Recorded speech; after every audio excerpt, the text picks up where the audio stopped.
YouTube, what it do, man? Y'all know the motto. If y'all can, go over there, hit me with the like, which is the thumbs up, and that'll let me know we sending our stuff. This right here, couple homeboys tapped in, from different communities and wanted to know how was the Inglewood neighborhood power rules and the Avenue power rule relationship, homie. So when I come on board, homie, with this neighborhood power rule thing, I really wasn't knowing too many homies from Avs and shit. You know what I'm saying? Then later on, like getting into like the beginning of the 90s, I started functioning with more homies like of my age from Avenue Power Rule, get to knowing them. You know what I'm saying? The Bobos, the Six them, all the six except the big OG homeboy Sick. I never got a chance to really function with him, but I was in a penitentiary where I heard he was probably on 1 yard or something. I was trying to get to where he had to meet the big homeboy and function. So now the 90s, the beginning of that 90s hit, so we functioning. At sometimes the homies used to go to the avenues and hang out with the homeboys and push P-Funk with them. Cause them dudes had enemies over there. Them dudes fought them dudes in the hundreds, the 111s, the 90s, the hard time hustlers, the Watergates. The homies didn't have their share. And a lot of dudes would get the homeboys' quality of gangsterism screwed up.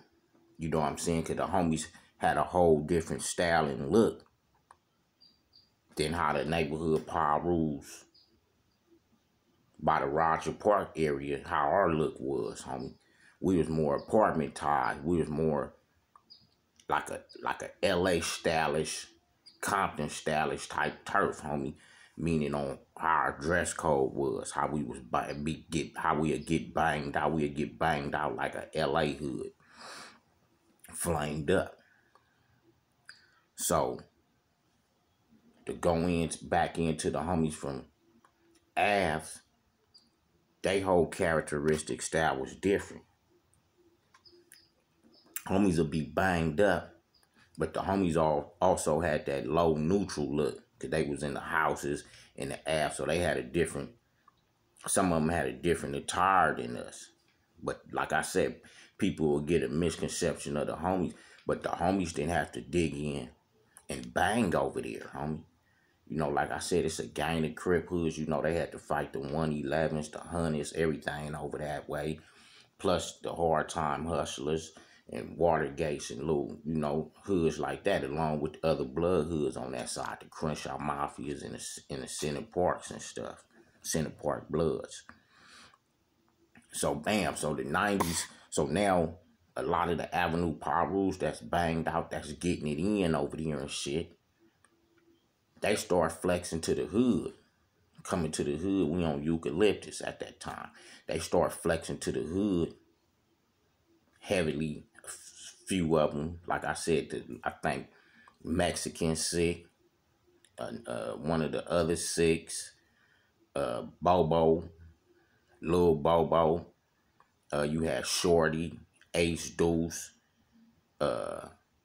Lil Leet, Red Rum. You had a few of these homies that, started, migrating around us and banging in our turf against what we banging against, homie. A lot of them dudes came over and put in footwork with the homies and shit. So that's kind of how the relationship starts stemming up. People being accountable and we knowing who accountable for who and what from each side. Now, I had my personal times with the homeboy Big Pop from Avenue Power. I remember we was juvenile jailing up in camp. And I remember I was in school. I didn't really know the homie like that. I don't think at that time, tough. But we wound up getting super tight though. Might have met Pac on the street, can't really recall. But anyway, homie, we juvenile jailing. I'm already up there, and you know, fresh people coming. So Pac wind up coming up there at that time. I'm not really knowing, but so people, messengers is coming through the camp and stuff like that, homie. So one dude, it's like, man, it's a dude from your hood, like just that fast, quick as he got there, he wound up getting down. But a messenger or a dude was like, hey, homie, ain't you from Pablo? I'm like, yeah. You know, and he was like, man, another dude said he was from Avenue Pablo. It was Avenue Pablo, but he thought neighborhood Pablo. He misheard. He was like, man, one of your homeboys just got down over there. You know what I'm saying? I'm like, how he look? Tall, dark-skinned motherfucker, you know? So I ain't really, you know, I'm like, damn, I'm trying to think in my head who it is. So I wind up after school or whatever, I wind up getting back to school and meeting the homie. It was that they wind up getting down and not getting, you know, rolled up or going to the box. They wind up just getting through the fade. So dude, I didn't see the face, so the dude was telling me, he was like, yeah, man, they was chunking, you know, I heard they was chunking them real vicious, wooty wooty woo. So when I go meet the homie Pac, just out of love and loyalty, and this is a true story, he get down with a nigga out the 60s, I believe. And then I was like, damn, homie, you know, I didn't want to look like no punk or, you know, I'm like, you want me, I get down with the fool again. The homie did his thing. Don't get it twisted. The dude, Dolphin, the homie, that's what made, I think he got the quick up advantage. But when the homie spun around, once the homie ran it down to me, you know, and people verified it, the homie did his thing and shit. But I just would wanted to pledge my allegiance to the homie, let him know I love this P-Funk and I'm down with you. And I'll take a fade with dude too. The homie was like, nah, homie, you know, it's cool. But just out of love, we wind up pushing back, you know, getting back at the dude and shit. And then we wind up just, you know, leaving the shit alone. But that was my personal time with a homeboy at my juvenile time from Ave banging. And another time I'm in the county jail, Los Angeles County Jail with the G homeboy PIP, I think. KG, homie. Solid G homeboy. You know what I'm saying? What made him stand out to me, this when we having shoes. I see a G motherfucker pushing, you know what I'm saying, shiny bald head and some shiny dress shoes. I look, they Stacey Adams. I'm like, damn, this dude up in here, some Stacey Adams smashing. So I believe we going to court. So we go to court and dudes is hitting dudes up. And I remember somebody got to him. We like, I'm not knowing he a homie at this time. He's sitting across the way from me. I'm sitting right here. So I remember somebody, you know, dudes hitting dudes up. They get the dude, and dude jump up. You know, at this time, the homie kind of big. He jump up. Like this, you know, I'm OG, just Avenue Pablo blood. You know, Avenue Pablo. So dude like, yeah, okay. And they going around. So, you know, dudes hit me up. I get a hood up. So and when he heard me push Pablo, he wound up snatching me up from there. I wound up hanging with him, and we wound up flexing through there, and I wound up running across a Korean homeboy named Tonka B. I don't, you know, from Koreatown, Peru, but he was like a solid Asian homie and shit. But now to fall back to the streets, homie. So now you got the Avenue Perus, neighborhood Perus. We stayed functioning. Dudes like Big Shorty, Lil Shorty, them. You know, different dudes like that. We functioning, homie, in these 90s because it's on in our turf. So they coming to our turf, getting it in, and homies like Big Dulo and them and Big GSD them, they'll fall to the ass and, you know, participate and hang out with the homies back then.